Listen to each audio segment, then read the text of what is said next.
Good evening, Mr. Chodankar, for sparing your some time with IPF magazine. So begin with, can you just take us through your journey as an entrepreneur and also brief us about your company? Yeah, good evening, Rakesh. Thank you very much for welcoming me on your IPF Finder. It's a pleasure talking to you. Coming to my journey has been quite interesting. It's almost, we've been in this industry for over 3 decades, where we commenced as normally as a trading company in 1990. And we used to represent some foreign companies, which was specifically in analytical instrumentation.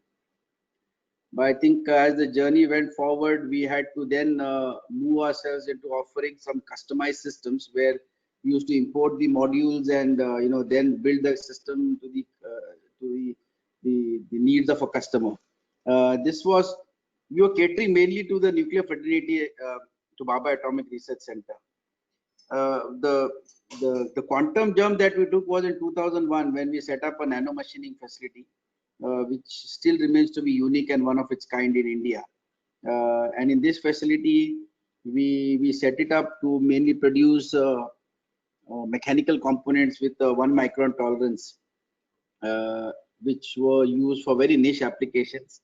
And we established this technology, built the prototypes, and this delivered a lot of modules to the government of India. Then it was in 2010, 2011, because nano machining is based on diamond turning, and the components that are produced by diamond turning obviously forms a part of an electro-optics industry. All the optical elements that go into an electro-optics system needs elements which are actually diamond turned, and that's what probed us to go into this industry, electro-optic. And that's where we just commenced our journey in 2011, 2012, when we ventured into electro-optics industry, and we could do a very good job project for the Indian Army, which was building some optical elements on the thermal imaging fire control system. So 2016, 2017, we announced our setup, which was RRP S4E Innovation Private Limited, which was specifically to offer complete products or systems. So this was where we were a technology consulting company. So we had technologies acquired from global companies, and this was basically done to follow the footsteps of our Honorable Prime Minister Modi, who bought this 2014 the Make in India concept. So that's how we go in, and today we are probably one of the most known electro-optics company, with due respect, amongst the other bidders also. So, and it's been quite an interesting journey actually. So could you tell us about something about what electro-optics products are, and which are the main applications of electro-optic products, and what is the significance of setting up a new facility for the third generation electro-optics products? Okay, electro-optics, they are mainly products which are, we call it as a thermal imager, which is specifically a thermal imager, which allows the soldier to see day during night. So it's a night vision device where the soldier can view the enemy or the target or the perimeters perfectly like a day. And this was the need of the hour for the soldiers, because most of these products were made by reputed global companies and they were imported till the time when 2014 May, our Honorable Prime Minister said that in the Make in India, you are allowed to buy technologies from abroad. So this sector was the most needed sector for the Indian defense, and which is why we decided to venture into it. Most importantly about electro-optics, I would like to say is that I consider it as a white collar industry, with due respect, because you don't need any special approvals. Like just to cite you an example, like if you want to build a rocket motor or a missile, you need to have a lot of approvals that you need to take before you can even start commencing a production or making a product. But in a night vision device or a thermal imager, you can straight away start building a product and supply it to the user. We felt that soldier modernization was a very important program that was recognized by the Indian Army, and which is why we decided to venture into this product. So it's a very nice, cute system which allows these soldier to detect, recognize, or identify a target depending upon the detection that he needs. So we can build anything from 300 meters up to 5 kilometers. So the soldier can detect an object at 5 kilometers also, and recognize an object, a target at 2.5, and identify it at 1.25 kilometers. So that's how it works. And that is uh, the other important point is that it has got various applications. So it can be used by a soldier for in a hand. It could also be used in a vehicle. It could also be used on a border perimeter. And we see the Indian Army, the Air Force, the Navy, the Border Security Forces, the Ministry of Home Affairs, and more importantly, we also have a commercial angle also, because the Homeland Security Services, they also need these type of thermal imaging. So that's what we thought. We decided, and we when we initially commenced our journey, there were initial challenges, but I think now we are moving on a smooth track. So, what's the significance of setting up the facility for third generation electro-optics products? This is a good question. Actually, this was the need of the hour for the users. Indian government, when in 2014, our Honorable Prime Minister Modi announced the Make in India. So one of the visions that he was focusing on was the electro-optics, where he felt that he was giving the options of FDI, which is foreign direct investments also, which is now obviously getting much better.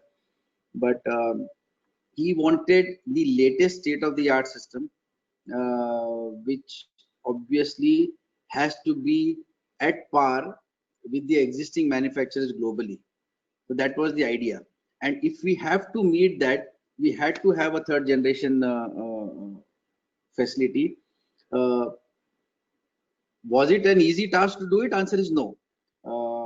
But yes, because this Make in India concept made it very simpler, because we could get the technologies directly from the global companies, and all we had to do was use our expertise and infrastructure very effectively, tactfully, to make it happen. So I think there was the financial challenge of acquiring technologies, and then the challenge of doing justice to that technology, because you can invest and bring a technology, but then if you could not make a successful prototype, then you are questioning your financial commitment that you have made towards the technology. So it was a big challenge, but we were fortunate because we got a collaboration with Indian Institute of Technology. And Indian Institute of Technology, we have a joint collaboration. So we complement each other very effectively. Our knowledge and their knowledge put together. And this is how we could then arrive at this third generation facility. And it's probably, I think, going to be a very unique one in the coming times, because post-COVID, I'm sure. Yes. This facility, when was it operational?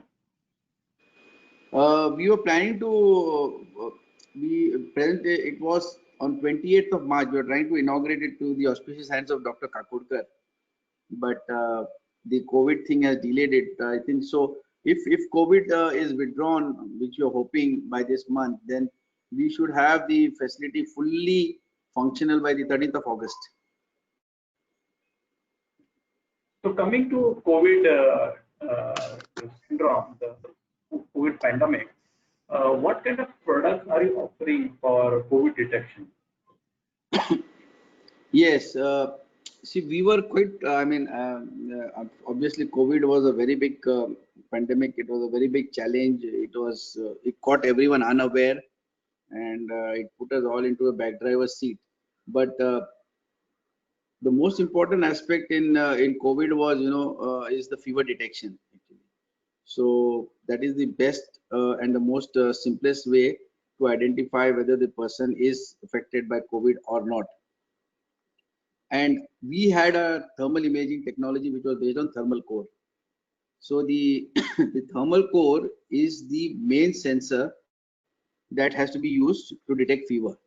So since we had this thermal core technology knowledge in house, what we did was we immediately put our team, IIT and all, we put ourselves into work, and we started this on the 15th or 20th of March, and by end of April, we had come up with a product which used to detect the fever of a human body. And it worked well because we built some prototypes and we delivered a couple of them to the Ministry of Defense. And they were also quite happy. This was a blessing in disguise for us because the core technology was available with us.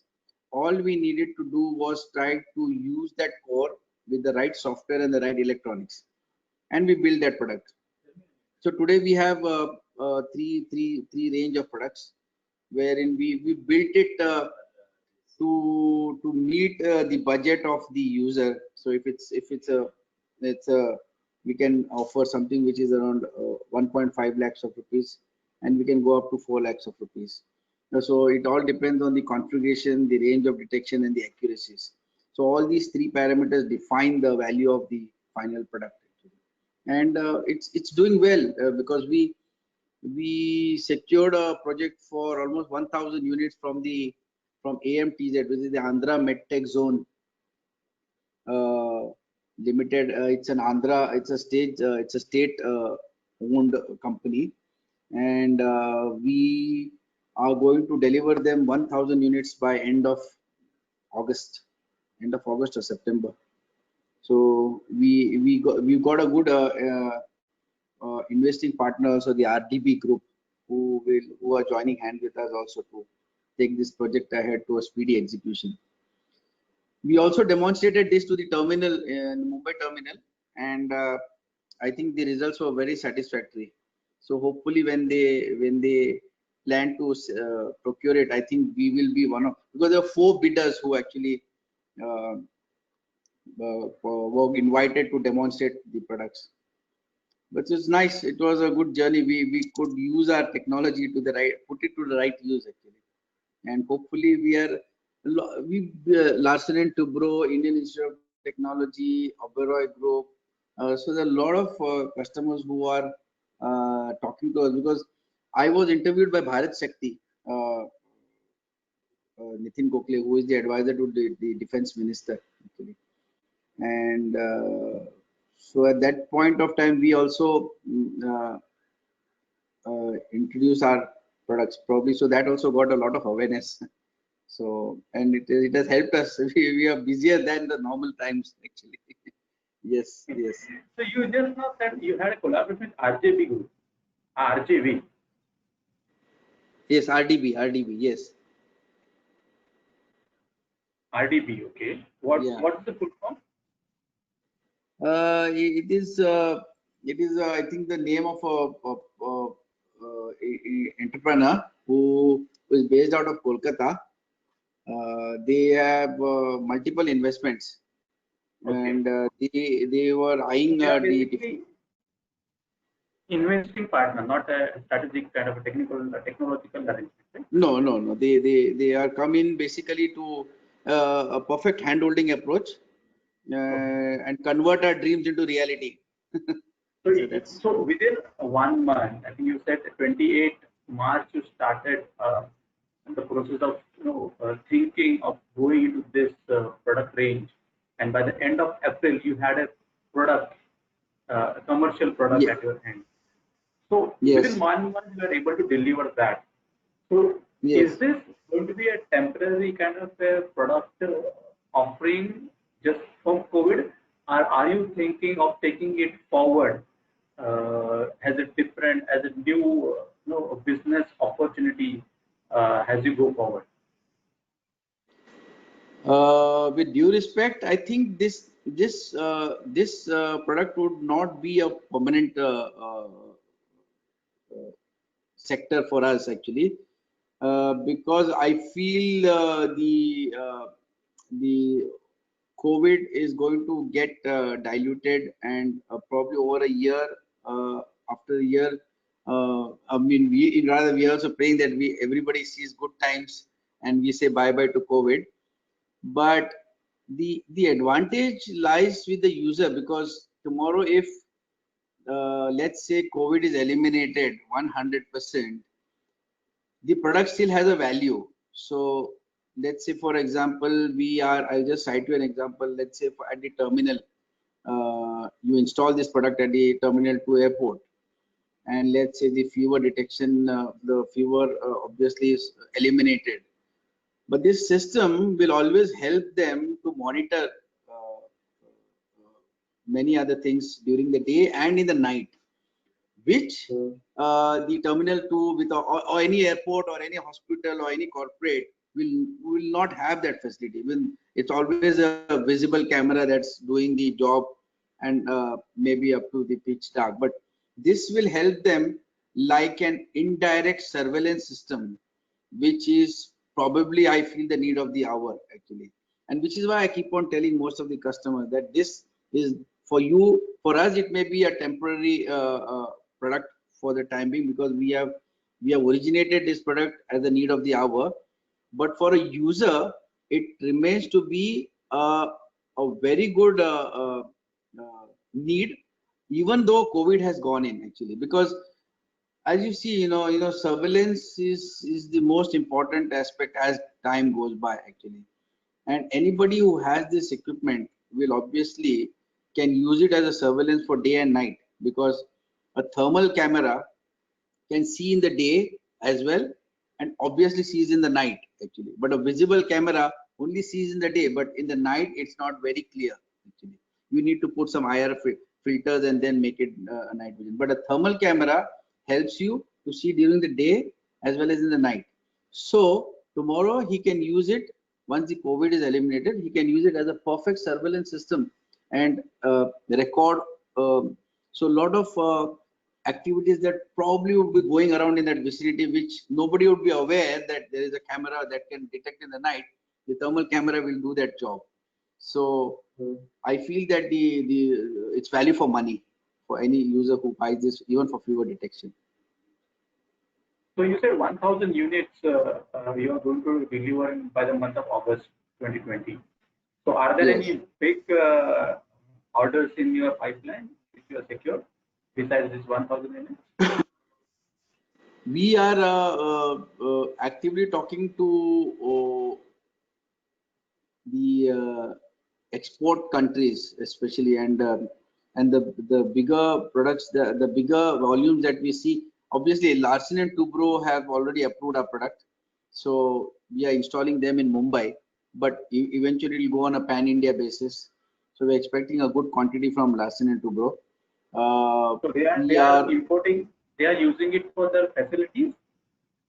Yes, for their own facility. For their own facility. Like L&T Powai has got almost 8 gates.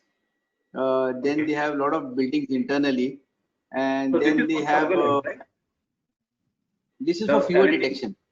pure decision. For fever, mainly for fever Okay. detection. But eventually, as it helps them, to eventually, in fact, they also uh, sort of agreed to what I said. Is that it's not only a temporary product; it's an asset to anyone who buys it actually.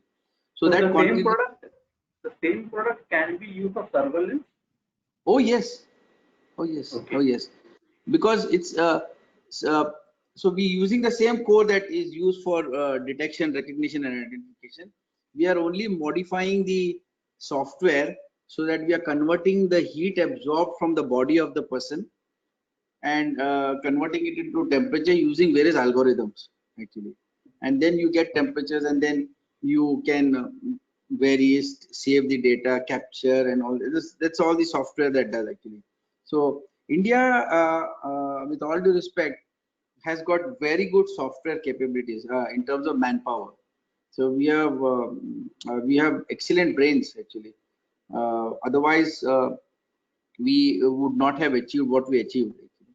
And Indian Institute of Technology always continues to be, for me, it's a living legend actually, because the manpower, the students who are actually in that campus, you know, unparalleled talent actually. The way they can pick up things so fast, they can analyze things so fast, they can process things so fast, and that's why it's IIT still maintains that standard actually.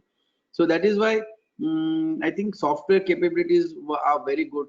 What we lacked was actually, with all due respect, was the original sensors, which IIT has now. In fact, this is a very good point. IIT has invested over uh, 40 crores, and Department of Electronics and Information Technology, DT or BT we call, has invested 30 crores. We have put in a fraction amount of money as well.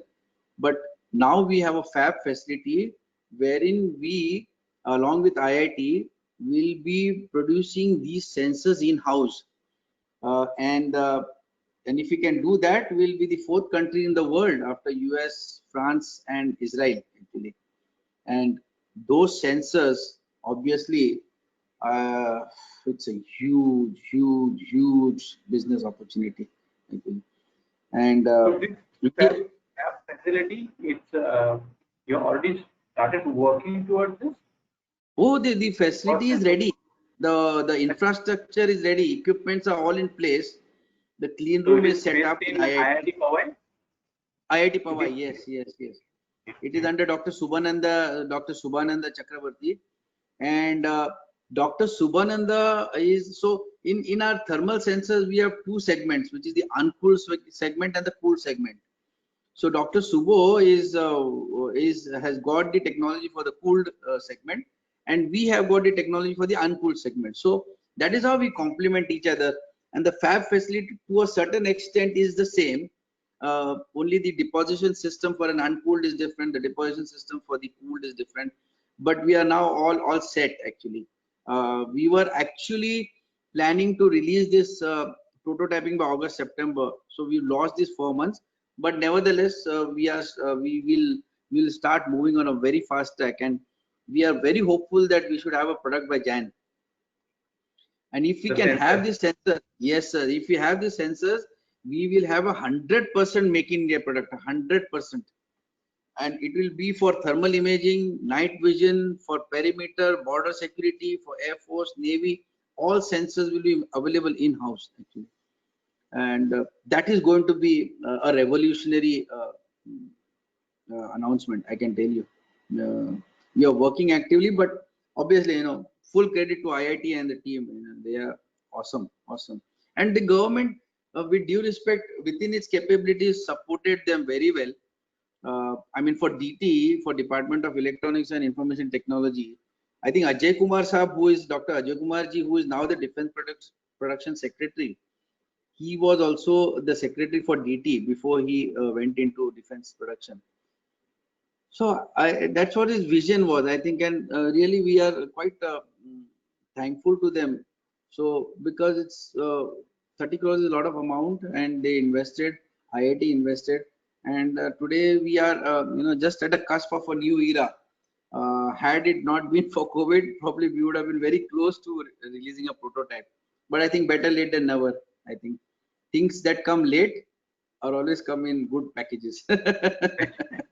Yes, I'm of that belief. Yeah. So you just now spoke about the potential of electro-optics products in defense, especially the surveillance and night vision, etc. So this is a big industry per se, especially given the fact that India has, emphasized, the government has emphasized on Make in India and now Atmanirbhar Bharat Abhiyan. Being an entrepreneur, how are you seeing the impact of these initiatives like Make in India earlier and now Atmanirbhar Bharat Abhiyan? Absolutely, very motivating, very encouraging. I think considering a city like India, I think the see the intentions itself gives you a lot of encouragement. The intentions from the government, the intentions from our honorable Prime Minister to understand the real pains of an MSME or an entrepreneur. I think he has addressed it very well. India is a big country. There are a lot of system problems that goes into it, but at least the thought process is in the right direction, and I think that itself is leading us to take these bold steps. Because one of his I heard one of his speeches, and he said that we are always there with you.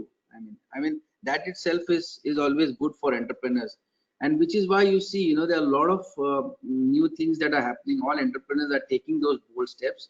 Atmanirbhar plan also is being quite effective, and we feel that this is going to take India to a different level. Actually, probably COVID, with all due respect, was the platform which again initiated our honorable Prime Minister to announce these programs. So I feel that Make in India is going to be a very big boost for our industry, for electro-optics industry. The potential is huge.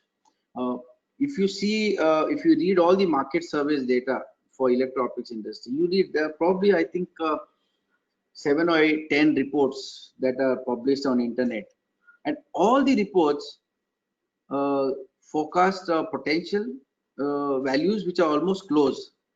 So, with all due respect, you can expect one report to be, giving a value and which you cannot depend on. But then you have 6 or 7 reports giving the same values of the potential, which is a few $1 billion actually. And India will be anybody who is investing in electro-optics industry now obviously will reap rich dividends, because uh, Indian government is opening up tenders on a very aggressive note. I can tell you, in the next 3 months, only electro-optics tenders are over 500 crores. The tender value, the values of the tenders are almost 500 crores only in electro-optics. Indian Army, I have not included Air Force and the Navy actually. Now, this is one segment of the Indian government. The second segment is, so today we can offer thermal imaging products by virtue of a technology that we have bought from a global company. Now that global company obviously has an order book in his hand.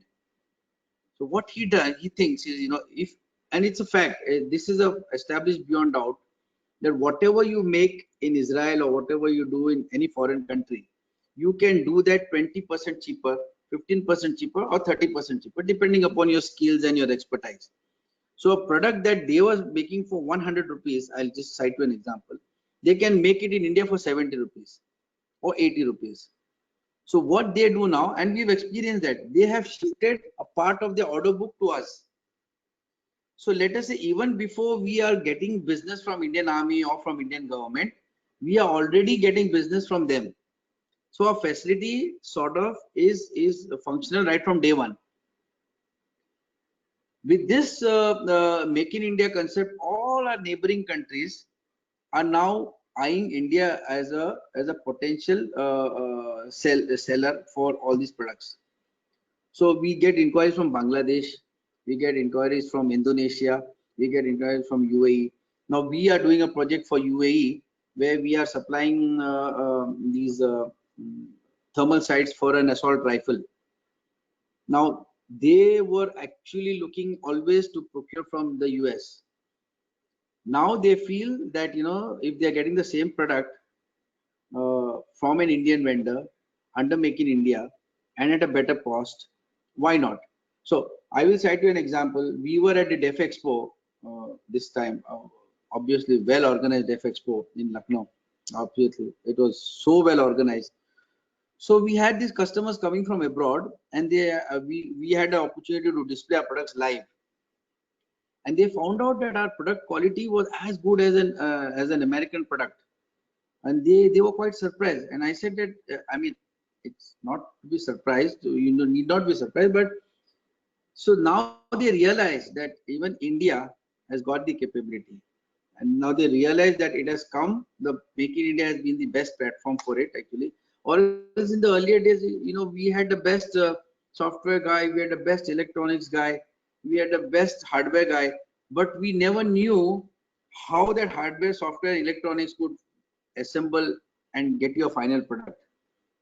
This was a very big challenge for India, and Make in India made it very simple. Today, global companies are eyeing India as a very big market, and hence they are willing uh, to tell you frankly, uh, in the earlier days, I remember 2011, 2012, going back almost a decade, there was so much, introverts, global companies. They're not willing to share these technologies, obviously. Now you see, we've seen a company from Israel, they are willing to give almost 95% of the technology because obviously they know that Indians are very honest and sincere. And secondly, they know that this is the only platform that can multiply their business actually. And it's working. It's working fine. For electro-optics, it worked fine. I will reserve my opinion on the other products, but for electro-optics, it's working very good, very good. And we are not at the mercy of trying to offer a very low price. We are offering the international prices. We are doing it obviously better than the international price, so that that edge is always in our favor. So I think it's a very So, good move. Yes. so recently, as a part of 20 lakh crore relief package, the government announced, they had said that there are certain measures like changing definition of MSME. Then not the most important was not having a global tenders for procurement worth less than 200 crores. So how a company like S4E benefits from this announcement that the government has made? Oh, a great deal, because uh, for an MSME, uh, to have a top line of almost 100 crores plus is a blessing in disguise. It's going to be a big boost for an MSME. Uh, Up to 200 crores, restricting no global vendor makes us very, very, very, very hopeful to get projects, because in our industry we have uh, four or five of us who are very active in this industry. And in the earlier days, when these tenders used to be released, uh, we used to have at least, so 70% of the bidders were abroad from global, and 30% were from the local source. So you can imagine the chances of every vendor from India uh, obviously has a very good opportunity to ensure that at least one project comes in their favor. This is the benchmark actually, Um which is why we feel that if we see all these projects which we are going to bid now, there's one project with 60 crores, one project with 50 crores. So we are just eliminating the global people. So this way, we all the local MSMEs or entrepreneurs get an opportunity. A, B, all these MSMEs and entrepreneurs will also be contacted by global companies that look, take my technology, because they know they cannot participate. So somehow down the line, they want to be a part of these Indian MSME companies, so that their technology also gets recognized. And obviously, for niche products, with all due respect, if you have a global technology, you are making the user's life very simple, because any new technologies, the trials, the military trials can take at times couple of years actually. So the best bet, the best comfort zone is to acquire technology. So the global companies obviously don't want to lose. The global companies are happy that they stay away from it. Indian MSMEs are very well. This move of 200 crores, I think, has made life so simple, with all due respect for our MSMEs and entrepreneurs. And procurement in the Indian government is a very broad spectrum. It is not a limited spectrum. So you have multiple tenders coming in, multiple projects coming in. The moment the Indian Army is just getting over, you have the Indian Air Force, then you have the Indian Navy, then you have the Border Security Force. A lot of tender opportunities, and that is why I think if you see now, I was just looking at one tender which was almost 50-60 crores. So we have almost 8 or 9 Indian vendors, which is a good sign, you know. So everybody is, I mean, the Atmanirbhar plan or this thing is actually motivating everyone, and that is going to make India self-reliant in the coming times. I'm very sure. I think I read somewhere uh, in some book, because we were inspired by Abdul Kalam ji. I mean, we met him once. I mean, that was a meeting of my life, and he always felt that, you know, somebody will take India to being a superhuman, self-reliance, and I think, and he was saying that 2021 onward we'll see it happening. So I think all these policies that our Honorable Prime Minister is announcing in stages, I think that pathway is being led, and I think the younger generation will see a better India. You'll find a lot of global companies in India, and I think it's not far away. Not far away. Very Coming hopeful. to your technology partner, who is the technology partner right now? So we have a company called B3 Globe, headquartered in Netherlands. They specifically focus into defense and aerospace. Till date, they have invested over 100 million in their R&D, and they almost have 9 prototypes that have been released, deployed for production. Vision of B3 Globe is to have more than 100 patents, because they are funded by their own funds. So they have a parent company called KPM Asset, which is headquartered in the US. It's a 4 billion reserve company, and a part of the income is always dedicated towards this R&D. So they are quite active in defense and aerospace. We picked up the defense portfolio because that was our forte, and that is what we were passionate about, actually.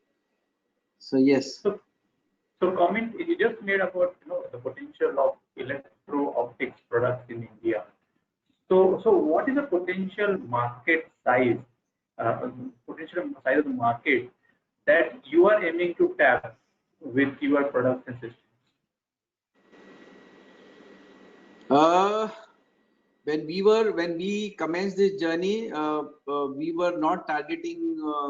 Our visions was to reach 100 crore book order in RRP S4E, but we just got news that, you know, Himachal Futuristic Communication Limited, HFCL, based out of Delhi, headed by Mahendra Nataji, has joined hands with us, and I think now we can easily aim to get to reach a 4-figure mark in the coming 3 years. Potential is huge potential, because you see, if you see these our military strength also, you know, we have almost 11 lakhs of active and 11 lakh of passive soldiers who are at the battlefront, and everybody needs an electro-optic device. So the idea behind soldier modernization is to equip the soldier with as light as a thermal imager, so that he can move freely. In the earlier days, we used to have a handheld thermal imager which used to be around 3.5 or 4 kg. Today, technology has moved so far ahead. We are offering a product which is under 1.5 kg, under 2 kg, and at a smaller distance, we can give something which is under 1 kg. So all these things are value additions for the user also. Earlier days, the operations were not user friendly. Today, everything is user friendly. I have also tried to create a very user friendly system, so that, you know, when the soldier goes on the battlefield, for him it is very important that he is able to perform effectively. And if we can give him those gadgets, we can have his life more simpler actually. But yes, I can tell you, anyone and everyone who is going to be venturing into electro-optics will definitely see a four-figure revenue in the coming times. That is the market. So finally, what's your growth plan for the company in the coming years? So we want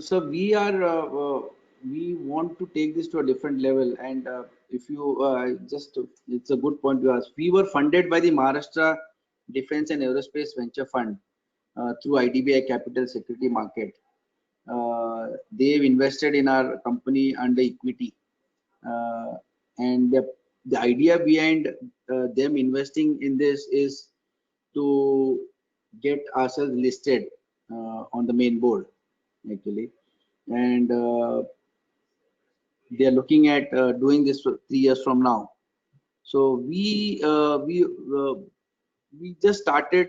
I think this year we recorded around 18 crores of top line, but today we have the potential of even going up to 75 crores in the coming financial year. And it's not there. We're not stopping. We're getting business opportunity every day. So I see at the end of the 5th year from now, we should probably touch 4 figures. And we're doing so because we've got support from the RDB as a financial investor. Mahindra Nataji, HFCL, they are also a joint venture partners.